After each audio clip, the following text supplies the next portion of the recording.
های محمود احمدی نژاد بالاخره به پایان رسید و یک افشاگری در طی یک نامه‌ای برای مراجع تقلید در قم آغاز شد که ادعا کرده در دوره دوم ریاست جمهوریش سپاه پاسداران طرحی رو به اسم میثاق ولایت باهاش مطرح کرده تا با گذشتن از خامنه‌ای و یک سری از مراجع تقلید دست بزنه به یک کودتای دیگه‌ای که قدرت رو به دست بگیره و قطعا مجتبی خامنه‌ای در اون به قدرت اصلی برسن.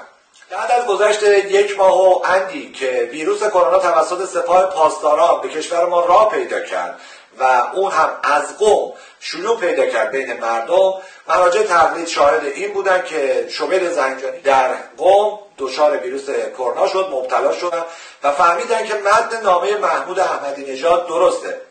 به همین دلیل ناظر مکارم شیرازی در طول چند روز گذشته، دو سه روز گذشته، یک فتوای عمومی صادر کرده مبنی بر جهاد علیه علی خامنه‌ای. از قبل از حذف سیاسی هاشمی رفسنجانی کودتای نرم سپاه آغاز شد. برای سپاه، برای جمهوری اسلامی، برای علی خامنه‌ای، برای حسن روحانی، برای هیچ کدوم از اینا، حتی برای همین مراجع تقلید اصلا مهم نیست ایران نابود بشه، مردم ایران نابود بشن، چند میلیون ایرانی کشته بشه.